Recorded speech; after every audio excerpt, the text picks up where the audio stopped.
नमस्कार साथियों, कैसे हैं आप सब। उम्मीद करता हूं आप सब बढ़िया होंगे, स्वस्थ होंगे। दोस्तों हम सब एग्ज़ाम देते हैं, आपने भी एग्ज़ाम दे रखी है, आप रिज़ल्ट का इंतज़ार कर रहे हैं। दोस्तों रिज़ल्ट में दो संभावना बनेगी, या तो आप सफल हो जाओगे या असफल हो जाओगे। दोस्तों सफल जब हम होते हैं तो हमारे पास बहुत ज़्यादा बधाइयाँ आती है, इसके अलावा हमें खुशी मिलती है, इसके अलावा हमारे जीवन में आगे बढ़ने के चांसेस बनते हैं। तो दोस्तों ये तो रही सफलता की बात। तो जो भी सफल होंगे उन सबको बधाई बहुत बहुत। लेकिन दोस्तों जो असफल हो जाते हैं तो उन्हें निराश नहीं होना है। उन्हें दोस्तों दो काम करने हैं। क्या करने हैं? दो काम। पहला काम है, या पहला काम हम जो करते हैं वो करते हैं ब्लेम लगाना। यानी कि दोस्तों हम ब्लेम करते हैं कि पेपर कठिन था, या ये रहा होगा या ये रहा होगा, या अनेक प्रकार की हम ब्लेम करते हैं, या मैंने तैयारी करी लेकिन पेपर छूट गया, जो भी है ब्लेम करते हैं। तो दोस्तों ये वाला हमें नहीं करना है। दूसरा है दोस्तों, हम करते हैं सेल्फ एनालिसिस। तो दोस्तों सेल्फ एनालिसिस क्या है? यानी कि हमारी क्या कमियां रही, यानी कि हमारी कमियां क्या रही, उन कमियों को हमें एनालिसिस करना है। उन कमियों को एनालिसिस करना और उन कमियों को वापस से उनको सुधारना है। तो दोस्तों सेल्फ एनालिसिस करना चाहिए हमें और आगे बढ़ना चाहिए। दोस्तों देखिए, कल ही नेट जेआरएफ का रिजल्ट आया, यानी कि जेआरएफ और नेट का रिजल्ट आया दोस्तों। और नेट जेआरएफ में दोस्तों मैं खुद नेट जेआरएफ में 0.31 या 0.31 नंबर से घट गया मेरे। तो दोस्तों देखिए टोटल जो है 82.57 यहाँ की परसेंटाइल ये गई दोस्तों। और मेरे खुद के जो नंबर आ रहे हैं 82.26 परसेंटाइल मेरे आ रहे हैं दोस्तों पॉलिटिकल साइंस से। तो दोस्तों यहाँ पे मेरे कितना अंतर है क्या? 0.31 से। तो दोस्तों 0.31 नंबर घट गए। तो दोस्तों मैं इस 0.31 नंबर को लेकर हताश हो जाऊं, निराश हो जाऊं, ये मैं नहीं कर सकता। क्योंकि दोस्तों हमारे पास आगे चांसेज है। जीवन में पहले ही बोला हूं, कंपटीशन एग्जाम जीवन नहीं है। जीवन ये हमें आगे बढ़ने के लिए प्रेरणा देता है। हो सकता है आगे हमारी जेआरएफ क्लियर हो जाए, नेट क्लियर हो जाए, क्योंकि जून का सेशन है, 60 दिन और हैं। तो दोस्तों हमें इन सब चीज़ों से निराश नहीं होना चाहिए।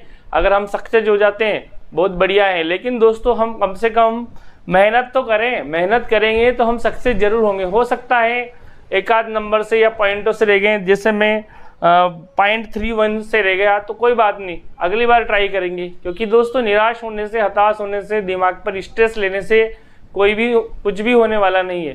तो दोस्तों अब हमारे पास आगे चांस है, हो सकता है 0.31 से रह गया, अगली बार हम 10-20 नंबर ज़्यादा ले आएंगे। जो हो सकता है इस बार नेट ही क्लियर नहीं हो, अगली बार जेआरएफ भी क्लियर हो जाए, नेट भी क्लियर हो जाए। तो दोस्तों ये है जीवन। इसी तरह से रीट की जो तैयारी कर रहे हैं उनके भी दिमाग में कई बार प्रश्न आता है कि सर हम बॉर्डर लाइन पे हैं, हमारे नंबर ज़्यादा हैं या कम हैं। तो ज़्यादा नंबर वाले, वो जो कम नंबर वाले, उनको निराश न करें, उनको डीमोटिवेट नहीं करें, उनको भी मोटिवेट रखना है। वो भी हमारे भाई बहन हैं। और दोस्तों एक न एक दिन परिश्रम का फल जरूर मिलता है। दोस्तों एक समय 2012 की सेकेंड ग्रेड एग्जाम में मैं 0.2 से रह गया था उसमें भी, यानी कि 290.87 नंबर आए थे और 291.49 कट ऑफ गए, 0.2 से रह गया। लेकिन दोस्तों वापस से मैंने 13 में तैयारी करी सेकेंड ग्रेड की, और इसमें दोस्तों मैं 40-45 नंबर कट ऑफ से काफ़ी ऊपर चला गया। तो दोस्तों अगर मैं 12 वाली उसको देख कर हताश हो जाता, निराश हो जाता, तो शायद 13 में नंबर नहीं आता। तो दोस्तों ये बातें हैं, बहुत सारी चीज़ें हैं जीवन में। हमें अगर मान लीजिए हमारी कमियां हैं, उन कमियों को सुधारें। हो सकता है मेरा इसमें पेपर फर्स्ट अच्छा गया, उसमें अच्छे नंबर आ रहे, सेकंड पेपर है उसमें कम नंबर आ रहे, तो मुझे सेकंड पेपर की तैयारी करनी चाहिए। तो दोस्तों ये बहुत सारी बातें हैं, हमें खुद को एनालिटिक करना चाहिए कि हमारी कमियाँ क्या हैं। दोस्तों कमियाँ हम में ही होती है, और हम पेपर की कमी निकालते हैं या जो भी होते हैं। दोस्तों हमारी कमियाँ अगर हमने निकालना या हमारी कमियों के ऊपर काम करना अगर चालू कर दिया, तो दोस्तों एक दिन हमें ज़रूर ये जो सफलता जो है ना, यहाँ ये ज़रूर मिलेगी दोस्तों। क्योंकि दोस्तों असफलता जिसको मिलती है ना, अगर उन असफलताओं के कारणों को अगर खोजें, तो दोस्तों उसी में छुपा रहता है कि हमें किस तरह से सफल होना है। तो दोस्तों असफलता सबको मिलती है, ठोकरें खा के ही इंसान चलना सीखता है। पहली बार हम जब चले थे तो हम कई बार गिरे थे, गिर के ही उठना, यही है जीवन। तो दोस्तों हमें निराश नहीं होना है दोस्तों, डीमोटिवेट नहीं होना है। जिस तरह से सूर्य रात में नहीं चमकता या सूर्य का उदय रात में नहीं होता या चंद्रमा का जो है प्रकाश दिन में दीप्तिमान नहीं होता, उसी तरह से हमारे जीवन में जो जिस समय होना है वो होगा। दोस्तों हर चीज़ समय का इंतजार करती है और दोस्तों किस्मत भी है तो नसीब तो है, जो मेहनत करते हैं उनका नसीब एक दिन जरूर चमकता है। किस्मत भी उन्हीं का साथ देती है जो वर्क करते हैं, हार्ड वर्क करते हैं।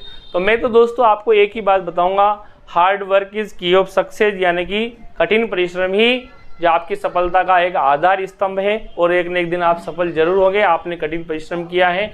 दोस्तों मेरा इतनी सारी बातें कहने का मकसद यही है कि जो अगर मान लीजिए कम नंबर ला पा रहे हैं या जिनके नंबर कम है वो निराश ना हो, आगे वेट करें। दोस्तों जीवन में कई बार ऐसी परेशानी या इस तरह की परिस्थितियां पैदा होती है कि हम हताश हो जाते हैं, निराश हो जाते हैं। दोस्तों 12 में मैं खुद इतना निराश हो चुका था, लेकिन मैंने वापस से 13 में अपने आप को स्टैंड किया और तैयारी की, दोस्तों सक्सेस हुआ। तो दोस्तों असफलता से हमें सीख लेनी चाहिए और वही हमें सफलता का मार्ग प्रशस्त करती है। दोस्तों मेरी बातें आपको कहीं ना कहीं कड़वी लगे तो मुझे क्षमा कीजिए।